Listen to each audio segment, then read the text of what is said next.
Autoline Daily is brought to you by Bridgestone, your journey, our passion. Dow Automotive Systems, improving durability and increasing design flexibility with Betamate structural adhesives at dowbetamate.com. And by Hyundai. Experience the 2011 Hyundai Sonata today at HyundaiSonata.com. This is Autoline Daily for December 19, 2011, and here's what's happening out there. As we've been predicting here for over a year, Saab is filing for bankruptcy and will likely liquidate its assets. The company simply could not come up with the money it needed, and an attempt to get Chinese investment ran afoul of General Motors, which refused to let Saab turn its technology over to them. Pengda and Youngman Lotus will likely lose everything that they've put into Saab. Chevy's terrific B-segment car, the Sonic, is getting a sporty new trim level. The company will debut an RS version of the car at the Detroit Auto Show next month. It'll be powered by the same 1.4-liter turbo, churning out 138 horsepower, but it will benefit from a laundry list of other upgrades. A new grille, fascia, and fog lamps punctuate the front end. The rocker moldings and mirror caps are also RS specific. It gets a sport suspension, new seats, and a flat-bottomed steering wheel, amongst other upgrades. Look for the Chevy Sonic RS at dealerships late next year.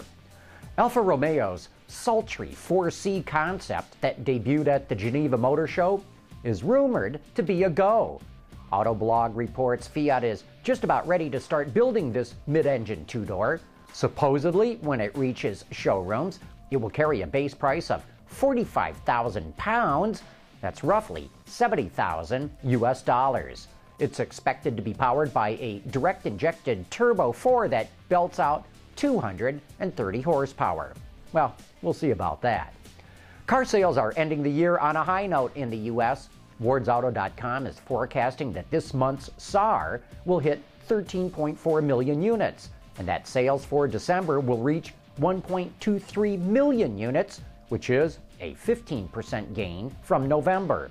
Overall, for 2011, sales are expected to be 10% higher than 2010, and maybe here's a reason why sales are picking up.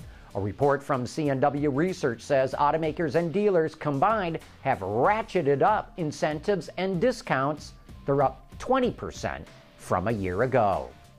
According to taxi drivers in China, it's always best to yield to Audis, because odds are the German-bred luxury cars are often driven by high-ranking government officials. Or at least that's the brand stereotype in the Middle Kingdom.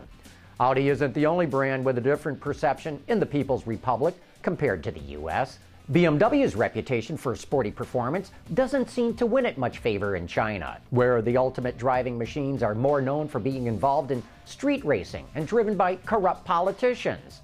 Mercedes is thought of as an old folks car, much the way Americans viewed Oldsmobiles, while Buicks, including the outdated Lucerne, are considered must-have vehicles for the up-and-coming middle class. Buicks are highly regarded because the last emperor of China loved the brand. After the break, we're going to take a look at the new Hyundai Accent.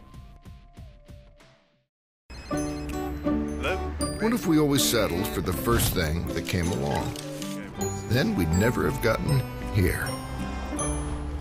Introducing the Sonata Hybrid from Hyundai. The Accent is Hyundai's smallest offering, at least here in America, and it's available as either a sedan or a hatchback, like this test car I've been driving for about the past week or so. And if you're curious, that color is called Electrolyte Green. Pretty appropriate name, don't you think?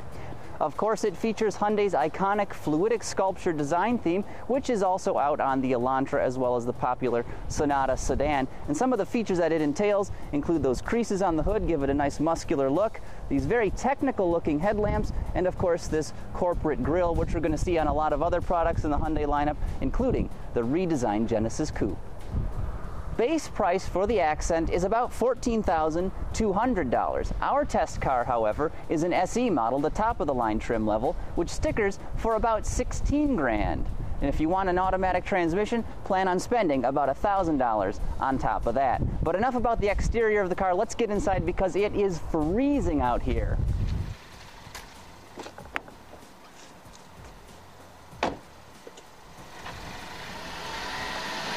The Accent's interior is at least as well done as its major competitors, which include the Honda Fit, the Ford Fiesta, and the brand new Chevrolet Sonic. Under the hood, we've got a 1.6-liter four-cylinder engine with direct fuel injection, might I add, and it delivers 138 horsepower, which, oddly enough, is identical to what the Chevrolet Sonic offers and 18 more than the Fiesta delivers. Fuel economy is 30 around town and 40 on the highway. The engine is very smooth, but not unexpectedly, I found it a little lacking in the torque department.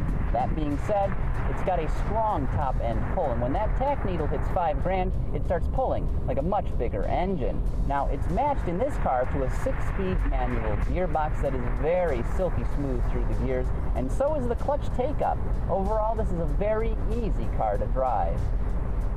The 2012 Hyundai Accent is an excellent B-segment car.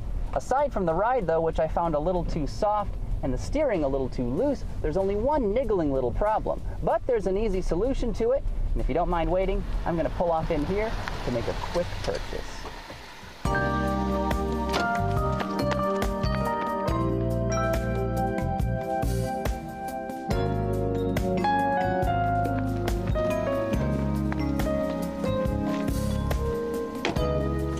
And that one thing I don't like is the radio faceplate. Sure, it's stylish, it's well laid out, it's even easy to use, but at night, this thing is blindingly bright, and you are going to need some special equipment.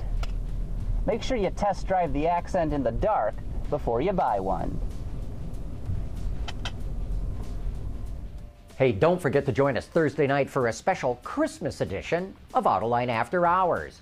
Joining me and the auto extremist Peter DeLorenzo for that show is David Welch from Bloomberg. We're going to play Santa Claus, giving out presents and lumps of coal for the best and worst of what happened in the auto industry this year. It's going to be fun and funny, so join us Thursday night at 7 p.m. at Autoline.tv.